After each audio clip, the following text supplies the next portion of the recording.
2, 3.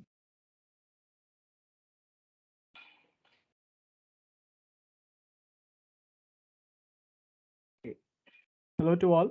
Today I'll be giving a presentation on a topic linear regression. So let's move on ahead. So the contents for this presentation are going to be linear regression, simple regression, multiple regression, and few code snippets of it. Let's jump on to the linear regression. What is linear regression? First of all, it is a machine learning algorithm which is used to perform regression tasks, and it is based on supervised learning. And regression model is it is used to predict a value of an independent variable based on another dependent variable. For example, linear regression performs the task to predict a dependent value of y based on a given independent variable x. So that's the main function of linear regression, what the purpose it is used for. And like it is mostly used for finding out the linear relationship between variables as I mentioned earlier via x and y. So linear regression also used for determining the strength of predictors, weather forecasting, trend forecasting, etc. And moving on ahead to simple linear regression, and it comes under linear regression only. The just the difference that it is a regression model that estimates the relationship between one independent variable and dependent variable based or using a straight line. And as we have also studied the straight line formula in our earlier classes, like based on the equation y equals to mx plus c. And here the condition is that both variables would be quantitative. And linear regression most often uses mean square error MSE to calculate the error of the model and further use it for the model training and testing. So basically, the motive of this linear regression algorithm is to find the best values for m and c in the equation, so that it gives us the best suitable accurate line for our model, from which we can get the best accuracy and further we can train and develop our model. Now let's move on to the part of multiple regression. Multiple regression, as said, it is a machine learning algorithm, but to predict a dependent variable with two or more predictors. So here, we are going to predict the value of y, not using just one x. Y in the equation y equal to here the slope equation is y equal to beta 0 plus beta 1 plus beta 2 till beta n. So as we can say y equal to mx1 plus mx2 plus mx3 dash dash to mxn plus c. So it's a simultaneous combination of multiple factors to assess like how and what to extent they affect a certain outcome. And multiple regression has numerous real world applications in basically major domains like examining relationship between variables, making numerous predictions, time series forecasting. Just for an example, just suppose we need to sell a building. So there we need to find the cost y of our building.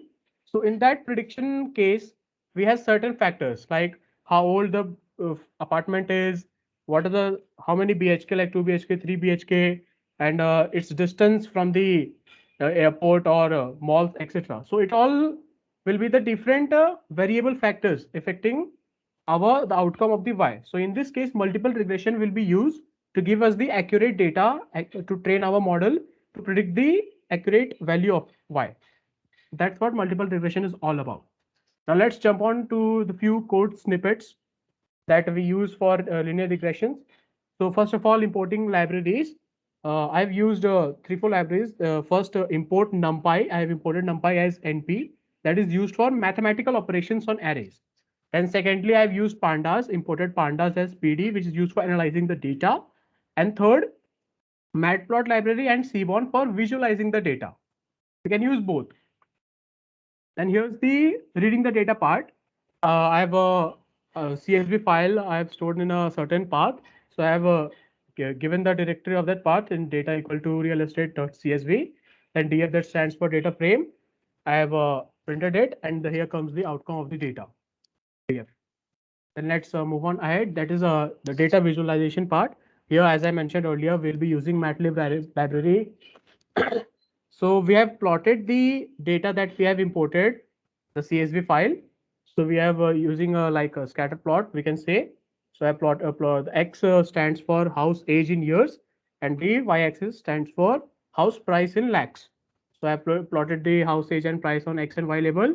and then given the color yellow, and here comes our graph, the scatter plot. And similarly, just as I mentioned earlier, we have many more variables, or we can say features other than one. So I just needed a house age for defining the house price. So I've used iLocation function, df.ilog, to get the specific columns that I just need. So yeah, I mentioned it, and then I got two columns that I needed for these regression data. Now moving on ahead to the splitting part, splitting the data. First of all, from sklearn scikit-learn model selection, I have imported train test split. Here train test like X train test, X train, X test, Y train, Y test. Here it is used to split our data in certain parts. Like few part is used for training the data, and rest part is used for testing the data. So here just I have used the imported the train test split, and I printed shape of X, Y, X train, X test, Y train, Y test, etc. And here comes. So the total data was 414 entries. And for training purpose, like we are splitting the data, so 310 entries will be used for training the model, and rest 104 entries will be used for testing a model to get the accuracy like what we are getting. The model is how well the model is trained. So that's what the splitting of data how works. And moving ahead is the one of our crucial part, like fitting the data into the model. Like we have used 310 data for our testing. Now comes the 104 data that is remaining that we need to fit in the model to test it. So from a sklearn linear model, we have important linear regressor in which does the job of regressor. So we have printed fitting check and slope and intercept. So we got the answers of slope, we got the certain values of slope and intercept, and we plotted the rest 104 remaining entries of the data in this scatter plot. So we can see it as below, the plot in the blue color. And the final one of the last part, like prediction. Here comes the our final work. So I've used y prediction, like because we wanted the value of y, and regressor that, and the difference between the predicted value, that is a 310 data minus 104, like the difference in predicted and the test value, that will give us y difference. And here comes here's the output, like price of house, that was our output. Yeah, and final result, then we calculated our final result using regressor.score test, and it the accuracy came out to be like 2.89. And finally, we test our data, like we have already trained our model. Here we just give the value like what will be the price of our apartment when it is 80 years old. So the data run the predictions, and it came 21 lakh. So here I will tell you like why the accuracy is so low, because the data I've used is like it can be used for just simple linear regression because it has multiple factors like situation, location of the apartment from different areas. So in this case, multiple regression has to be used to get the more accurate value of y. So I've used it just for an example to show the code snippets only. So here's how the linear regression code snippets work in machine learning algorithms. So that's all for today. Thank you so much for your patient listening.